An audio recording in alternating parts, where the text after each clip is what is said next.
I got out of a cab at the address those patrons at the bar were referring to. It was a desecrated abandoned church, with what appeared to be a stable not too far from it. It almost looked like the sort of album cover you'd expect to see on a Merciful Fate album.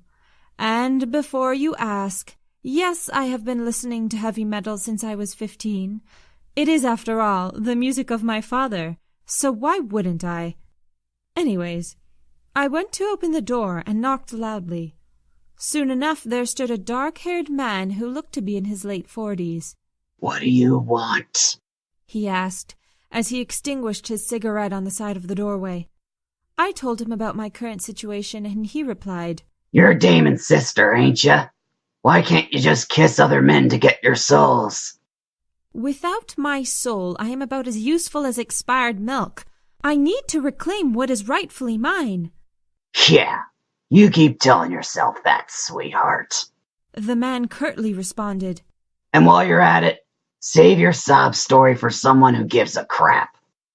I would not stand for this, so I grabbed a dagger which I stole from Deadpool and cornered him against the wall, with the blade to his throat. I have had quite enough disappointments to last me until Valpurgis night, so let me make one thing clear. You will help me, or you'll be meeting my father downstairs. I may not have my soul, but don't think for 1 second that it'll stop me from killing you.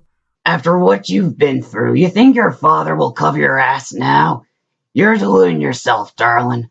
I know guys like your brother who tangled with the likes of him, and they all said the same thing, that he cares only about his own interests.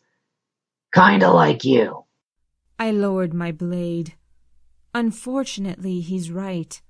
My father exiled me for a reason, to get me to find my own way back to power. It looked like I was going to experience life in my brother's shoes for a little while. Now that you cooled your jets, I will tell you this. Just down that deserted way, there's a demonic cow whose milk is said to be a substitute for obtaining souls. For the life of me, I can't bother going near it, but in your case, there might be an exception. He guided me upstairs and revealed a rope and a change of appropriate attire. Going after that cow isn't going to be no walk in the park. You can't expect to catch it with that skin-tight leather going on. I changed, and before I head out, he said, "One more thing. Take this lipstick. It's what I kept on hand in case some desperate hussy like you showed up at my door. Now, frankly, you're not going to like this, but you'll need to kiss that cow to brand it if you want it to be under your command." I was almost disgusted by that thought, but then again, I've been to hell and back.